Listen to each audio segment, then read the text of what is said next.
천국 가는 확실한 방법이라는 제목으로 말씀 전하기 원합니다.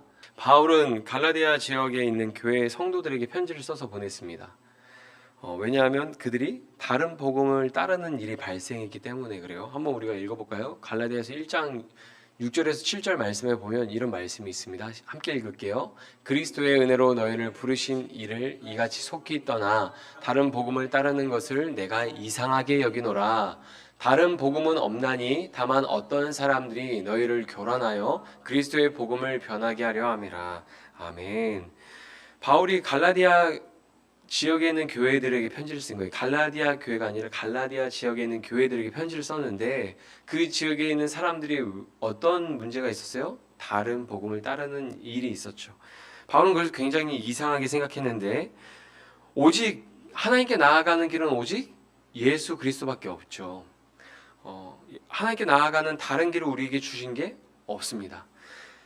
제가 만약에 서준이랑 이제 마트를 갔어요. 제가 마트를 갔다가 제 이제 장을 다 보고 이제 차에 딱 타려고 하는데 서준아 자 이제 집에 가자 차 타 딱 그랬는데 서준이가 막 제 차에 안 타고 서준이 드림카인 스포츠카를 막 타는 거예요. 옆에 제 차 옆에 스포츠카가 막 이렇게 빨간색 스포츠카 있는데 서준이가 그 문을 딱 타는 거예요. 거기에 타면 집에 갈 수 있을까요? 없을까요? 없죠. 바울은 지금 이 갈라디아 지역에 있는 교회에게 복음으로 교회를 세웠잖아요. 하나님 나라에 가는 확실한 증거, 확실한 길, 예수 그리스도의 복음을 제시하고 그 복음을 믿고 교회가 세워졌는데 그들이 다른 복음을 따르는 일이 발생한 거예요. 그러니까 생각해 보세요. 제가 제 아들 서준이한테 서준아 집에 가자 차에 타 했는데 서준이가 갑자기 제 차에 안 타고 다른 차에 타요. 제가 그거 이상하게 여길까요, 안 여길까요? 바울이 지금 그래서 이상하게 여기는 거예요. 아니 하나님 나라에 가는 길이 분명히 제시되는데 예수 그리스도의 복음에 제시되어 있는데 그거 말고 다른 것을 너희가 따른다고? 바울의 입장에서는 이상할 수밖에 없죠. 다른 복음을 따르는 일은 어떤 거냐면 예수님을 떠나는 일이었어요. 이 바울은 이 다른 복음을 따르는 일을 가볍게 생각하지 않았어요. 다른 복음을 따른다는 것은 예수님을 떠나는 일이었는데 여기서 이제 다른 복음이라고 말하는 게 어떤 내용이었냐면 유대 율법주의자들이 예수님을 믿어도 너희가 할례를 받아야 되고 너희가 율법을 지켜야 된다 우리처럼 그렇게 이야기했던 거예요. 바울은 1차적으로 다른 복음을 가르치고 전하는 사람들한테 분노했어요. 그리고 다른 복음을 분별하지 못하고 그것을 따라가는 갈라디아 교회 성도들을 이상하게 생각했어요.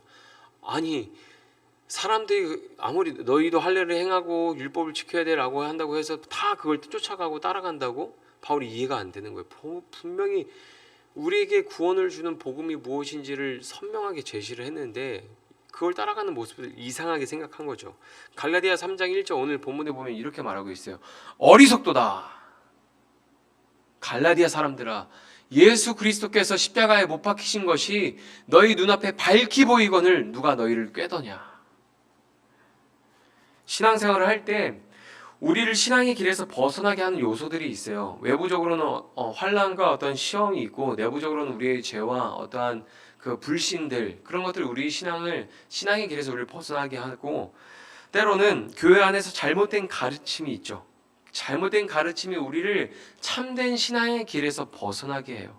교회 와서 그냥 예배 드리는 것이, 교회 와서 헌금하는 것이, 교회 와서 어떤 봉사를 하는 것이 참된 신앙인 것처럼 생각하고 교회 다니는 사람이 많잖아요. 그게 바른 복음을 배워서 그런 걸까요? 아니면 잘못 배워서 그런 걸까요? 교회에 왔을 때 잘못된 가르침이 굉장히 많은 거죠. 바울이 갈라디아서를 쓰게 된 이유가 세 번째 요소 때문에 그렇습니다. 갈라디아 교회 성도들이 잘못된 가르침을 진리처럼 따르고 있는 거예요.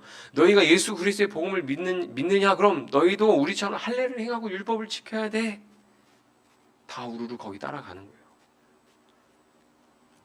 교회에서 가르치는 게 얼마나 중요한지 그리고 그 가르침을 따라 사는 게 얼마나 중요한지 몰라요.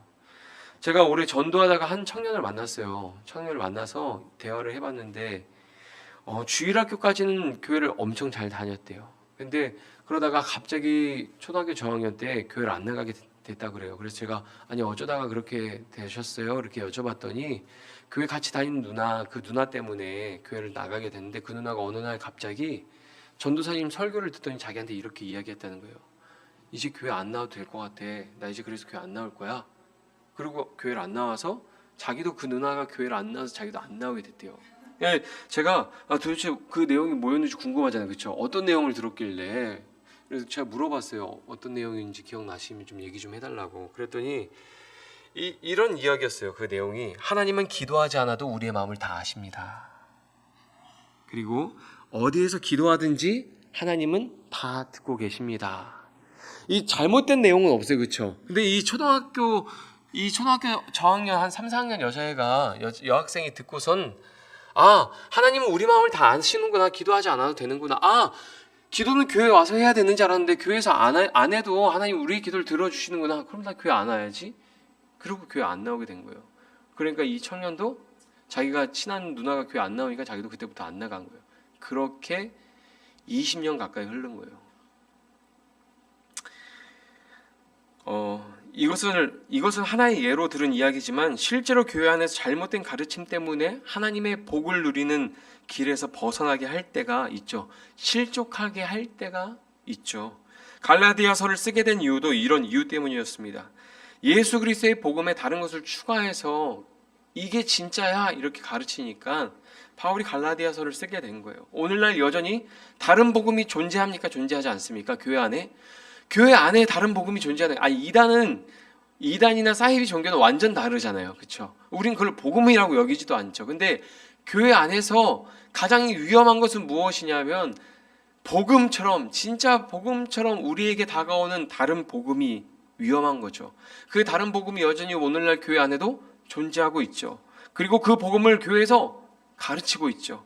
그동안 기복신앙과 신비주의 신앙 그리고 샤머니즘과 유교 사상이 섞인 비성경적인 복음을 가르치는 일들이 얼마나 교회 안에 많습니까? 우리의 한국교회의 기독교 역사 속에서 그런 일들이 굉장히 많았죠. 오늘날 계속 그 일들이 이어져 가고 있죠.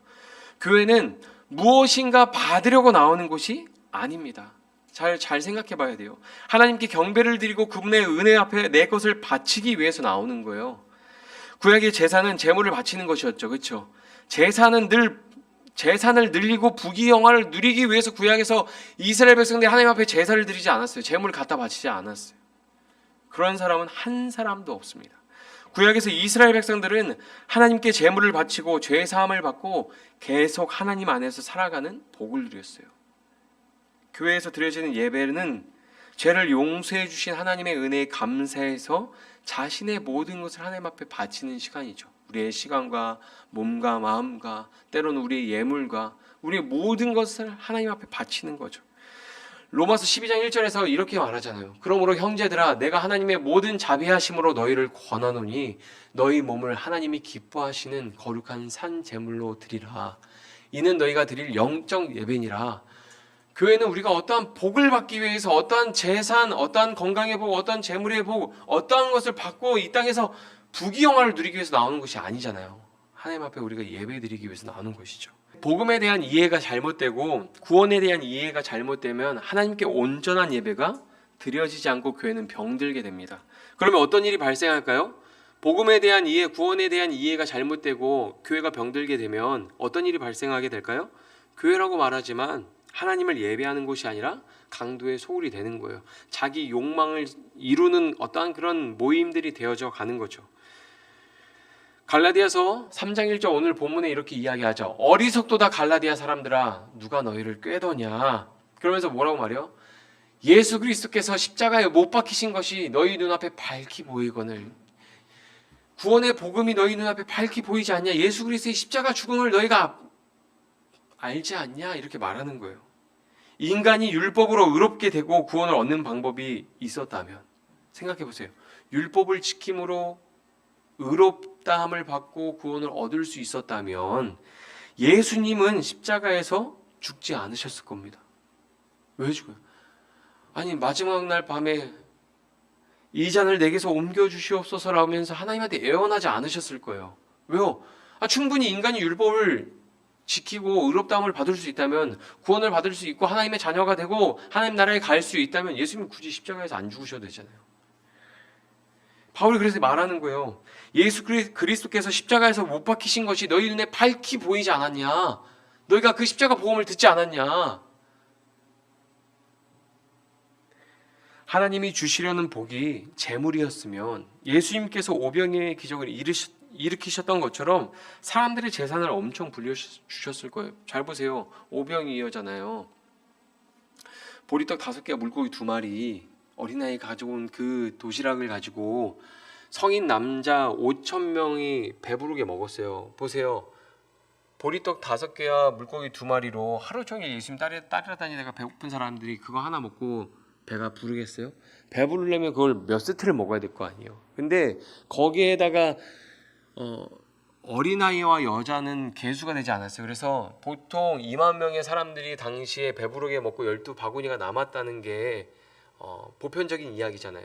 그럼 그렇게 많은 사람이 배부르게 먹게 하셨던 예수님께서 하나님이 주시는 복이 재물이라면, 우리가 헌금을 가져서 헌금을 드리면 어느 날 우리 장구에 5,000원 헌금하면 5억이 찍혀 있고, 10만 원 헌금하면 100억이 찍혀 있고 막 이러면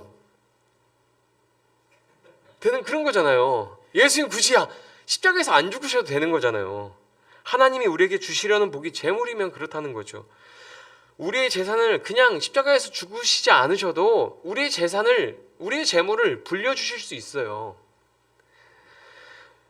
만약에 하나님이 우리에게 주시려는 복이 병고침이었다면 굳이 십자가를 지지 않으셔도 고칠 수 있잖아요. 이미 십자가에 달리시기 전에 눈먼 자를 고치시고 문둥병자를 고치시고 안진뱅이를 일으키시고 여러 사람들 다 치료하시잖아요. 십자가에서 안 죽으셔도 할 수 있잖아요. 그 일들은. 왜 율법주의자들이 할례를 행하는 일과 율법을 지키는 일을 강조했을까요? 제가 인간적으로 이런 생각을 해봤어요. 그 사람들은 아마 이런 2가지 이유가 있겠다. 첫째, 오래전부터 지켜왔고 해왔던 것들, 익숙했던 것들이니까 예수 그리스도의 십자가 복음을 들어도 그 유대 율법주의자들은 그 율법을 버리는 것이 쉽지 않았겠죠. 물론 이제 율법을 버리라는 건 아니었어요. 성경에서 가르치는 게. 근데 그런 것들을 버리는 거, 내 삶에 익숙한 그런 것들을 버리는 게 쉽지 않았겠죠. 2번째는 교회 공동체 안에 주도권을 가지려고 했기 때문일 수도 있다. 이건 제 개인적인 생각이에요. 왜냐면 우리는 할례를 행했고 율법을 지키고 있어. 우리는 어렸을 때부터 할례를 행하고 율법을 지켰던 사람들이야. 너네 율법 잘 알아? 이제 막 이방인들이 와서 교회에 들어올 거 아니에요. 그럼 교회의 주도권을 누가 가지고 가겠어요? 할례를 행한 사람, 오래전부터 율법을 빠삭하게 알고 있는 사람들이 주도권을 가져갈 거 아니에요.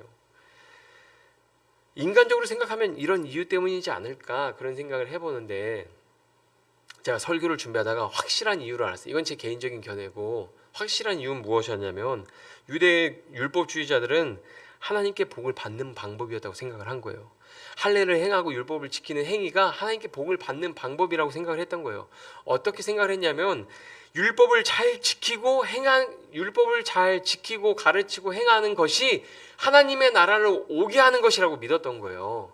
이 유대인들이 포로 시대 이후에 율법을 가르치고 지키는 것에 목숨을 걸었잖아요. 그들이 왜 포로가 됐어요? 하나님의 말씀을 버렸기 때문이잖아요. 그래서 포로 시대를 겪으면서 그들이 유대인 장정 10명만 모이면 회당을 만들어서 율법을 가르치고 율법에 대해서 서로 토론하고 말씀을 지키고 행하는 그거에서 굉장히 힘썼단 말이에요. 그게 언제 더 강화돼요? 에스라가 말씀을 펴서 가르칠 때 그런 것들이 더 강화되는 거예요. 근데 그랬던 유대 율법주의자들이 할례를 행하고 율법을 지키는 것을 붙들고 강조할 수밖에 없겠죠. 그래서 교회 들어온 이방인들에게 너네 할례 행해야 돼. 율법 지켜야 돼. 이렇게 했던 거예요.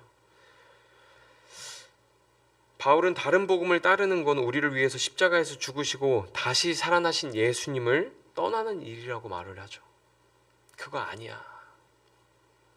할례 행하지 않아도 예수님의 복음을 듣고 믿는다면 하나님 나라 갈 수 있어. 하나님의 자녀가 된 거야. 이걸 이야기하는 거예요. 바울은 갈라디아 교회 성도들에게 묻습니다. 너희가 율법의 행위로 성령을 받았냐? 복음을 듣고 믿음으로 받았냐? 오늘 본문 3장 2절에 보면 이렇게 말하죠. 내가 너희에게서 다만 이것을 알려 하노니 너희가 성령을 받은 것이 율법의 행위로냐 혹은 듣고 믿음으로냐. 너희에게 성령을 주시고 너희 가운데서 능력을 행하시는 이의 일이 율법의 행위에서냐 혹은 듣고 믿음에서냐. 바울이 성령을 무엇으로 받았는지 물어보는 것은 이런 의미입니다. 너희의 구원을 이루어가는 주체가 누구냐? 이런 의미인 거예요. 너희의 능력으로 의롭다함을 받고 구원을 얻었느냐? 성령의 능력으로 의롭다함을 받고 구원을 얻었느냐? 여러분은 무엇으로 성령을 받고 하나님의 자녀가 되셨습니까? 믿음이죠. 우리가 헌금을 해서 의롭다함을 받은 것도 아니고, 우리가 교회 와서 헌신해서 의롭다함을 받은 것도 아니죠. 갑자기 설교 중에 그 찬양이 생각나요. 돈으로도 못 가요 하나님 나라, 믿음으로 가는 나라 하나님 나라. 하나님의 자녀는 믿음으로 되는 거죠.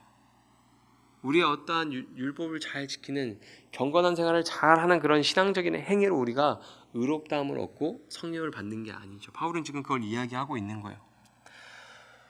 이 구원론이 정리가 안 돼서 신앙생활을 방황하는 분들을 의외로 많이 봐요. 교회에서 사역하다 보면 이 구원론이 정리가 안 돼서 막 여러 개 막 섞여 있어요. 막 기복주의 신앙, 신비주의 신앙, 뭐 어떤 샤머니즘과 유교적인 어떤 사상이 섞여서 비성경적인 그런 내용으로 신앙이 이렇게 세워지면 구원론에 대한 정리가 잘 안 돼서 신앙생활 하면서도 방황하시는 분들이 의외로 많습니다. 오늘날 다양한 복음이 있습니다. 조엘 오스틴 긍정의 힘이라고 들어보셨을 거예요. 한때 베스트셀러였고 목사님들이 극찬하면서 읽어보라고 했던 책이에요. 그래서 제가 군대에서 이것을 읽어봤어요. 그리고 이것을 읽고서 이게 이렇게 추천할 만한 책인가, 이게 그렇게 좋은 책인가, 저는 그런 생각을 했어요. 너무 이상했어요. 이 좋다고 하는 책인데 펼쳐서 읽어보는데 처음부터 끝까지 한 번도 예수님에 대한 이야기가 안 나와요. 긍정적인 마인드가, 긍정적인 어떤 의지가 삶을 변화시킬 수 있을지 모르지만 그것이 구원의 증거는 될 수 없습니다. 그렇죠? 할례를 행하고 율법을 지키는 그 모습이 구원의 증거가 될 수 없듯이 긍정적인 어떤 마인드와 의지로 삶을 변화시켰다? 그게 구원의 증거는 될 수 없죠. 보세요. 성경에 보면 부자 청년이 예수님 앞에 나오잖아요. 제가 율법을 다 지켰어요. 그리고 예수 만나서 구원 얻고 돌아가는 게 아니라 근심하고 돌아가잖아요. 할례를 행하고 율법을 지키는 그 행위가 구원의 증거가 될 수 없는 거예요. 교회에 와서 열심히 신앙생활하고 주일 성수하고 봉사하고 헌금하고 그게 구원의 증거가 될 수 없는 거예요. 내가 복음을 듣고 믿지 않았다면 그게 증거가 될 수 없는 거죠. 기복주의 신앙도 그렇고 신비주의 신앙도 그렇죠. 잘 먹고 잘 사는 게 하나님의 복을 받고 구원을 받은 증거라고 할 수 없어요. 어떤 분이 그런 게 있더라고요. 교회 와서 예수님 믿으면 잘 먹고 잘 살게 되는 어떤 그런 신앙에 대한 관점이 있어서 계속 누구는 옆에서 점점점 같이 신앙생활을 했는데 30대부터 옆에 집은 점점점 잘 되고 사업을 하게 되고 점점 재산이 많아지는데 똑같아요. 10년, 20년 신앙생활 하면서 차이가 나잖아요. 같은 교회 다닐 때 고통스러운 거예요. 아니 저 사람은 하나님 저렇게 복을 많이 주시고 왜 나는 안 주시지? 더 많이 기도하고 더 많이 열심히 교회에서 봉사하고 그래도 달라지지가 않는 거예요. 고통스러워하는 거예요. 근데 잘 먹고 잘 사는 게 하나님의 복을 받고 구원을 받은 증거라고 할 수 없죠. 아브라함이 하나님께 복을 받을 때, 하나님께 받은 복을 말할 때 많은 재물을 이야기하는 분들이 있어요. 하나님이 복을 주셔서 아브라함이 아무것도 없이 고향 친척 본토 집을 떠났는데 이렇게 많은 재물을 하나님 주셨습니다. 이렇게 하나님 복을 주셔서 하나님 잘 믿으면 이렇게 복을 받습니다. 이렇게 이야기하는 분들이 있어요. 그런데 아브라함이 하나님께 받은 진짜 복은 믿음이었어요. 성경은 아브라함이 받은 진짜 복은 믿음이라고 가르치고 있어요. 아브라함이 그 믿음으로 의롭다함을 받고 하나님의 자녀가 되었다고 성경은 이야기하는 거예요. 아무리 수많은 재물이 있으면 뭐예요? 하나님과 관계없는 사람으로 살다가 끝나면 그건 저주잖아요. 성령 치유 집회가 요즘 다시 유행하고 있는 것 같아요. 유튜브에 여기저기 막 성령 치유 집회 하는 것들이 막 올라와요. 성경에는 성령으로 치료하는 내용을 기록하고 있는 내용이 없어요. 성령으로 치료하는 내용보다는 성령을 따르라는 말씀이 있죠. 성령을 따라 행하라는 말씀이 있죠. 성령님의 궁극적인 역할이 무엇인가요? 말씀을 깨닫게 돕고 그리스도의 믿음을 갖도록 돕고 말씀을 따라 살아가도록 돕는 역할을 성령님이 하시죠. 말씀을 깨닫고 예수님을 믿고 따르는 것에 하나님이 약속하신 복이 있기 때문입니다. 성령 치유 집회에 참여해서 치유를 받으면 믿음이 좋은 것이고 믿음이 없으면 치유가 안 되는 게 아니죠. 치유가 구원의 증거를 받는 게 아니잖아요. 제가 아는 분이 사역했던 교회에서 이제 성령 치유 집회를 해요. 그 교회에서. 그럼 이제 성도님들이 예배 끝나면 앞으로 나와서 담임 목사님 기도해 주시는데 막 기도해서 쓰러지면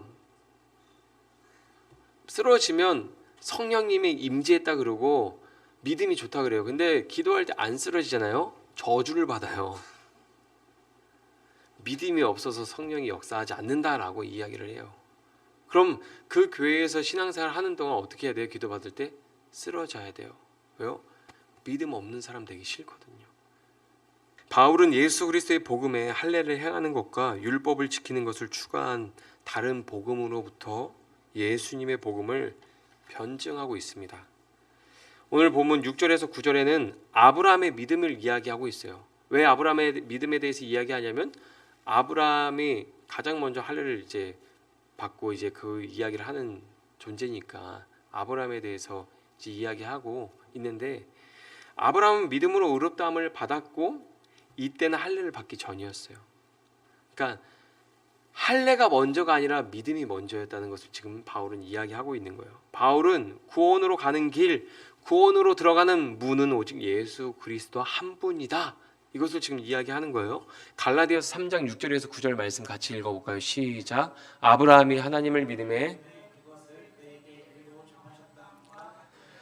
그런즉 믿음으로 말미암은 자들은 아브라함의 자손인 줄을 알지어다. 또 하나님이 이방을 믿음으로 말미암아 의로 정하신 것을 성경이 미로 알고 먼저 아브라함에게 복음을 전하되 모든 이방인이 너로 말미암아 그러므로 믿음으로 말미암은 자는 믿음이 있는 아브라함과 함께 복을 받느니라. 아멘. 왜 바울이 유대인들에게 이 아브라함의 이야기를 합니까? 믿음으로 아브라함의 길을 걷는 자는 동일한 복을 받는다는 거예요. 아브라함이 믿음으로 복을 받았다는 걸 이야기하면서 그와 동일한 믿음을 가지고 있는 자는 아브라함의 길을 걷는 자가 된다. 아브라함이 받은 복을 받는 자가 된다. 그런 이야기를 하는 거죠. 할례를 받지 않은 이방인에게도 구원의 문이 열려 있었다. 그걸 이야기하는 겁니다. 예수님을 믿는다면 아브라함과 함께 그 복을 누리는 거죠. 그리고 바울은 10절에서 13절에 율법에 대해서 말하고 있어요. 바울은 율법을 따르는 자는 모두 저주 아래 있다고 말합니다. 우리 10절에서 13절 같이 읽어볼까요? 시작. 무릇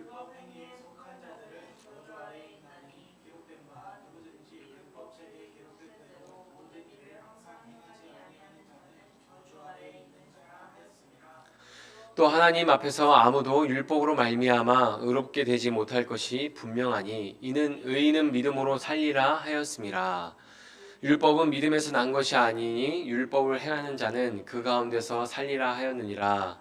그리스도께서 우리를 위하여 저주를 받은 바 되사 율법의 저주에서 우리를 속량하셨으니 기록된 바 나무에 달린 자마다 저주 아래에 있는 자라 하였음이라. 아멘. 믿음으로 나아가는 길과 율법을 따르는 길 두 가지 길이 있다는 거예요. 근데 율법을 따르는 길엔 저주밖에 없어요. 그리고 바울은 아브라함은 믿음의 길을 갔다고 말하고 있습니다. 아이러니하게도 여기 믿음에 대해서 이 율법에 대한 내용 전에 믿음에 대한 그 내용을 읽을 때 믿음이 5번 나와요. 믿음이라는 단어가 5번 나오고 저주에 대한 말씀에서 저주가 5번 나옵니다. 믿음과 율법을 대조하면서 정말 구원에 이르는 길이 어디에 있는지 바울은 말하고 싶었던 것 같아요. 믿음에 대해서 5번 이야기하고 율법에 대해서 이야기할 때는 저주가 5번 나와요. 예수님은 우리를 대신해서 십자가에서 율법의 저주를 다 받으셨습니다. 예수님은 아브라함이 받은 복을 예수님 안에서 모든 사람이 받을 수 있도록 길을 열어놓으신 거예요. 길을 열어놓으시고 문을 활짝 열어놓으신 거예요. 오늘 우리가 읽었던 말씀 15절에서 22절 내용을 보면 거기에는 율법과 언약에 대해서 이야기하고 있어요. 왜 율법으로 우리가 의롭다함을 받는 게 아닌지를 바울이 변증하는 내용이죠. 율법은 책임을 누구한테 물어요? 인간에게 묻습니다. 그래서 율법은 죄를 책망하고 정죄해요. 그러나 언약은 책임을 누구한테 묻습니까? 하나님께 물어요. 그래서 예수님이 율법의 저주를 받으신 거예요. 요한복음 8장 5절에서 11절 말씀을 보면 이런 말씀이 있습니다. 모세는 율법에 이러한 여자를 돌로 치라 명하였거니와 선생은 어떻게 말하겠나이까? 그들이 이렇게 말하면 고발할 조건을 얻고 자하여 예수를 시험함이로라. 예수께서 몸을 굽히사 손가락으로 땅에 쓰시니 그들이 묻기를 맞이 아니하는지라. 이에 일어나 이르시되 너희 중에 죄 없는 자가 먼저 돌로 치라 하시고 다음 몸을 굽혀 손가락으로 땅에 쓰시니 그들이 이 말씀을 듣고 양심의 가책을 느껴 어른으로 시작하여 젊은이까지 하나씩 하나씩 나가고 오직 예수와 그 가운데 섰는 여자만 남았더라. 예수께서 일어나사 여자 외에 아무도 없는 것을 보시고 이르시되 여자여 너를 고발하던 그들이 어디 있느냐? 너를 정죄한 자가 없느냐?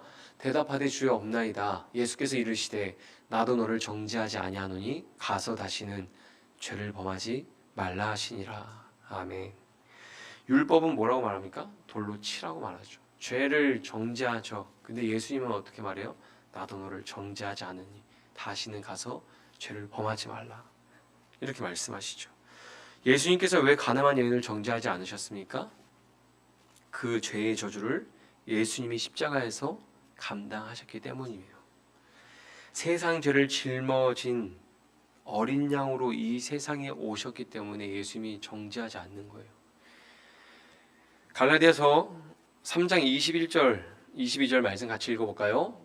같이 읽어보겠습니다. 시작. 그러면 율법이 하나님의 약속들과 반대되는 것이냐? 결코 그럴 수 없느니라. 만일 능히 살게 하는 율법을 주셨더라면 의가 반드시 율법으로 말미암았으리라. 그러나 성경의 모든 것을 죄 아래에 가두었으니 이는 예수 그리스도를 믿음으로 말미암는 약속을 믿는 자들에게 주려 함이라. 아멘. 바울은 하나님께서 우리에게 율법을 주신 목적이 우리를 의롭게 하기 위해서 주신 것이라고 말해요. 율법도 우리를 의롭게 하기 위해서 주신 것이라고 말하고 있는 거예요. 율법을 지킴으로 의롭게 되는 게 아니라 율법이 우리를 예수 그리스도에게 안내하는 역할을 맡았다는 거예요. 그래서 율법도 우리가 의롭게 되는 것, 어떤 구원을 얻는 그것과 반대되는 게 아니라 우리의 구원을 이루기 위해서 하나님이 주셨다는 거예요. 즉 율법을 지켜서 의롭다함을 얻는 게 아니죠. 우리의 행위로 구원을 얻는 게 아니라 예수님의 행위로 하나님의 은혜로 구원을 얻는 것입니다. 갈라디아서 3장 23절에서 26절에 이렇게 말하고 있어요. 믿음이 오기 전에 우리는 율법 아래 매인 바 되고 계시될 믿음의 때까지 갇혔느니라. 이같이 율법이 우리를 그리스도께로 인도하는 초등교사가 되어 우리로 하여금 믿음으로 말미암아 의롭다함을 얻게 하려 함이라. 율법이 우리를 그리스도께로 인도해서 그 율법으로 말미암아 의롭다함을 얻는 게 아니라 믿음으로 말미암아 예수님을 믿음으로 말미암아 의롭다함을 얻게 하기 위해서 율법을 주신 거예요. 믿음이 온 후로는 우리가 초등교사 아래에 있지 아니하도다. 너희가 다 믿음으로 말미암아 그리스도 예수 안에서 하나님의 아들이 되었으니. 아멘. 하나님께서 아브라함과 이삭과 야곱의 하나님이 되어 주셨던 것처럼 하나님은 예수님을 믿는 자의 하나님이 되어 주십니다. 누구든지 남자든지 여자든지 피부가 하얗든지 까맣든지 어떠한 사람이든지 예수 그리스도의 복음을 듣고 믿으면 하나님은 그의 아버지가 되어 주시는 거죠. 천국 가는 가장 확실한 방법이 무엇입니까? 예수 그리스도의 복음을 믿는 거죠. 구원은 복음을 듣고 믿음으로 얻습니다. 인간의 행위가 조금도 들어가지 않고 오직 은혜로 구원을 얻습니다. 이게 갈라디아서에서 말하고 있는 복음입니다. 그런데 여기에 불만을 표현하는 분들이 많아요. 은혜로 구원을 받는다는 그 이야기에 불만을 표현하는 분이 많아요. 인간의 행위로 구원을 받는 게 아니라면 구원을 받았다고 막 사는 거 아니냐. 그러니까 인간의 행위로 구원을 얻는 게 아니면 은혜로 구원을 받는다고 강조하면 구원을 받았습니다라고 말하고 막 사는 거 아니냐? 이런 질문을 받아요. 제가 계속해서 전화도 한 번 받은 적이 있어요.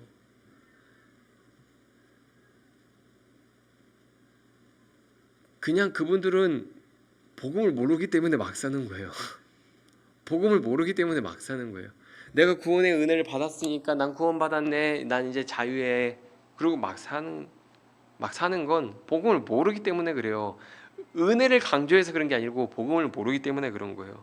기독교가 오늘날 욕을 먹고 타락한 것은 은혜의 복음을 강조했기 때문이 아니냐? 근데 그 말 들어보면 정말 그런 것 같잖아요.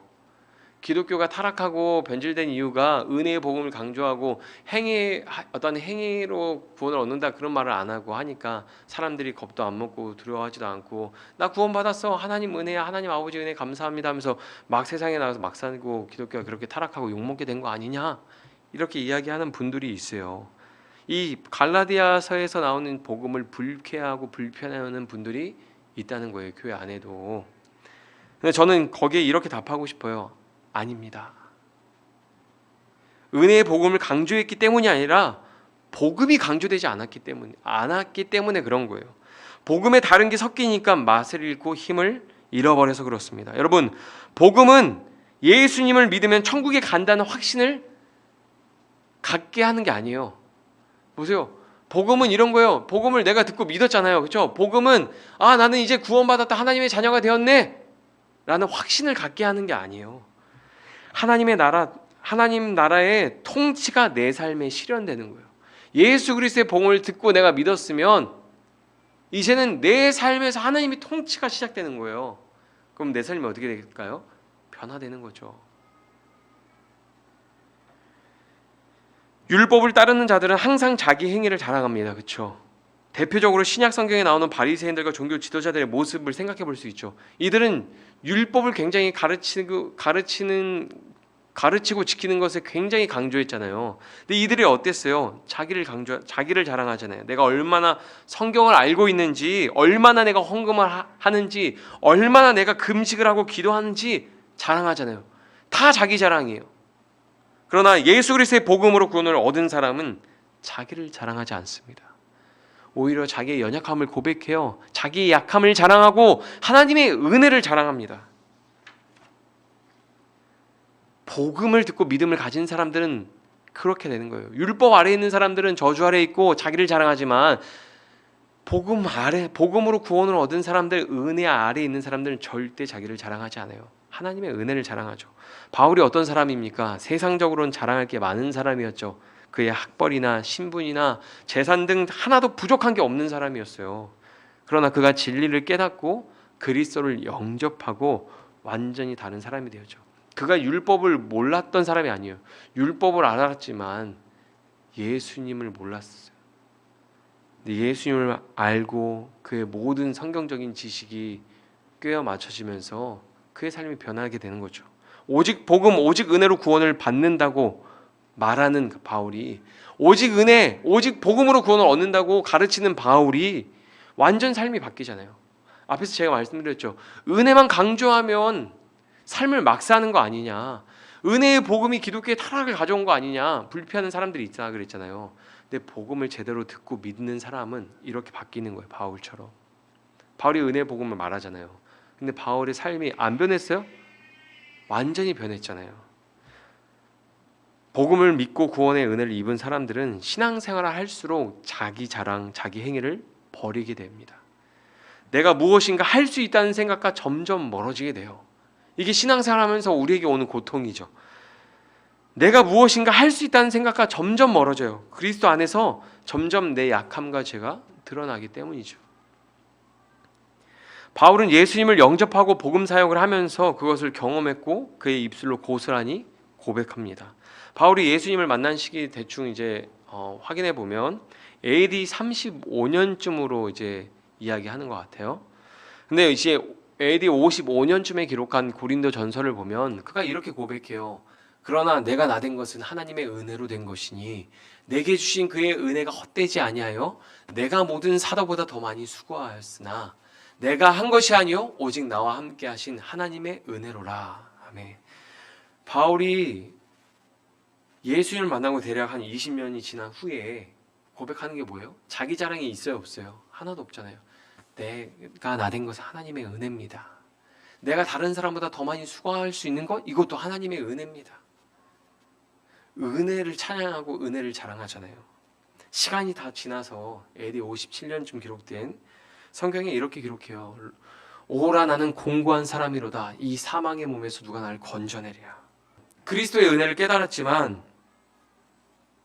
여전히 죄를 이기지 못하는 자신의 비참한 심정을 고백합니다. 그리고 더 시간이 지났을 때 그는 이렇게 고백해요. 미쁘다 모든 사람이 받을 만한 이 말이요. 그리스도 예수께서 죄인을 구원하시려고 세상에 임하셨다 하였도다. 죄인 중에 내가 괴순이라.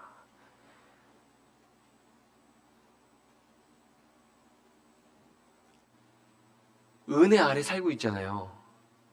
율법 아래 살고 있을 때보다 더 처절한 자기의 죄인에 된 그 모습을 발견하고 고통스러워하잖아요. 오라 나는 공고한 사람이로다.